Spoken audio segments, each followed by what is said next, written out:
Bonjour, dans cette nouvelle vidéo dans laquelle on va essayer de résoudre cette équation. Donc x à la puissance x à la puissance 4 égale à 64.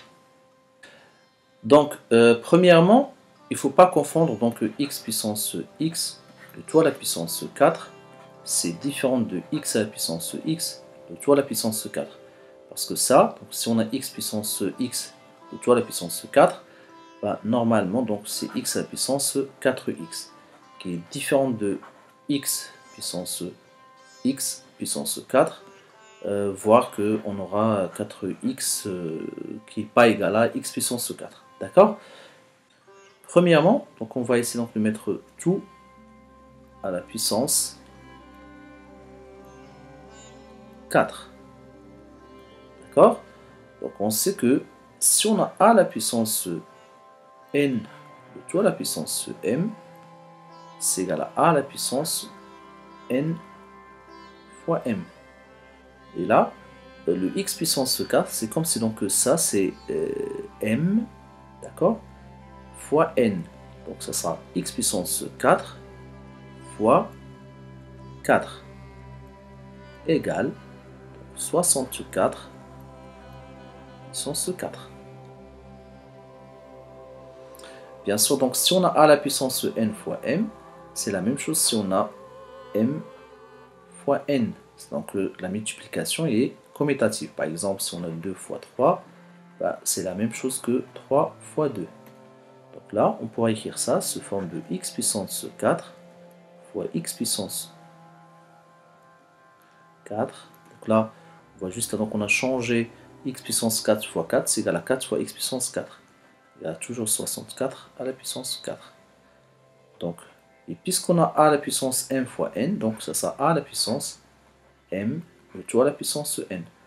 Si par exemple j'ai a à la puissance n de tout à la puissance m, bah, c'est égal à a à la puissance m de tout à la puissance n. Donc on aura x puissance 4, le tout à la puissance x puissance 4. Le 64, c'est égal à 2 au carré. Parce que donc 64, c'est 8 fois 8, donc c'est 64 à la puissance 4.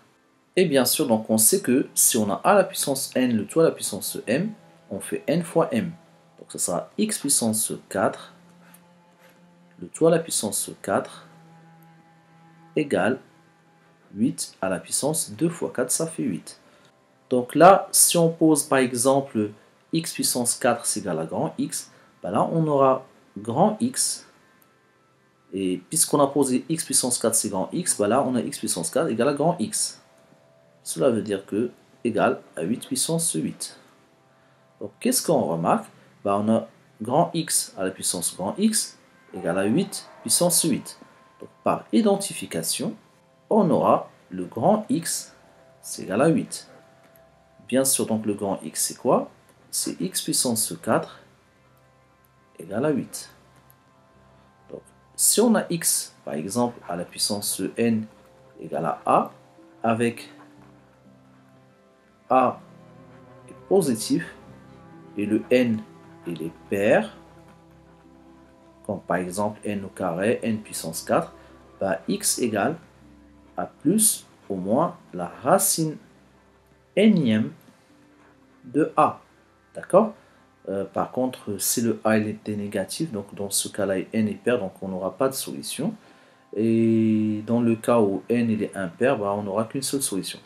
Donc là, x puissance 4 égale à 8, bah, on aura x égale la racine quatrième de 8, ou bien x égale à moins la racine quatrième de 8. Donc les solutions de cette équation, S égale, soit on aura moins racine de 8, racine quatrième de 8, ou bien plus racine quatrième de 8. Voilà pour la solution de cette équation. J'espère que c'est clair.